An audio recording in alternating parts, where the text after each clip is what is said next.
Hello and welcome to Heinessight Breaking News, where hindsight is always 2020.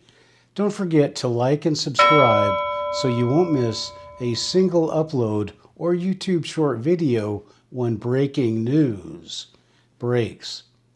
In today's top story, the government in Iran has agreed to a first-of-its-kind protester exchange with the United States.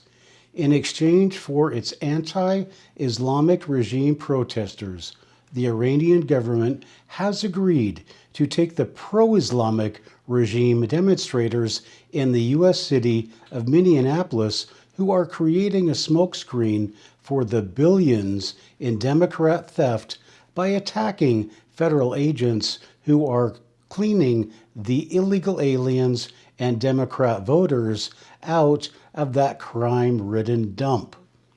A spokesman at the State Department has said the pro-American, pro-democracy Iranian protesters will be welcomed into the city of Minneapolis, where they will take advantage of their new freedoms by blending in to American society, getting jobs, opening businesses, and raising their families in a free and peaceful state. At least until they realize they landed in Democrat-run Minnesota and they're going to get robbed every time they turn around. When asked what the Iranian government will do with the U.S. protesters, a spokesman for the Iranian government said, "We'll give them something to protest about. We'll beat them, we'll torture them, then we'll shoot them." Meanwhile, federal charges are being brought against a group of agitators, including CNN anchor Don Lemon, for storming a church in Minneapolis last Sunday. The agitators accused the church clergy of being pro-ICE. They interrupted the service and refused to leave the premises when asked to do so. When asked why these individuals were not arrested for trespassing and trying to intimidate someone because of their faith, a spokesman at the Department of Justice pointed at a picture of Attorney General Pam Bondi and said, "Hello?" In more breaking news, Governor Tim Walz, his Attorney General, and Minneapolis Mayor Frey, all of whom are currently under investigation for their complicity in the billions in theft stolen by Somalis in Minneapolis and Minnesota, are now under investigation for their role in inciting the incident on Sunday in the Minneapolis church, where a group of professional ICE protesters and Don Lemon of CNN tried to intimidate a Christian congregation.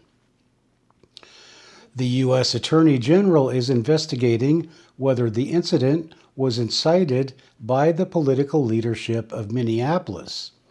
If evidence is found, they are encouraging attacks upon Christians, federal officers, Republicans, whistleblowers, and anyone who doesn't like the Democrats. She says, "I'm going to say bad things about them on my upcoming Fox News and podcast interviews." Finally, in California, stunned by the number of businesses and Fortune 500 companies that are fleeing Gavin Newsom's running economic, social, and criminal nightmare, the state legislature in Sacramento has announced they will be relocating to Florida to take advantage of the good schools, the lack of crime, and the economic opportunities. "We're insolvent. We have no choice but to go somewhere else and screw that place up too," says the leadership in Sacramento.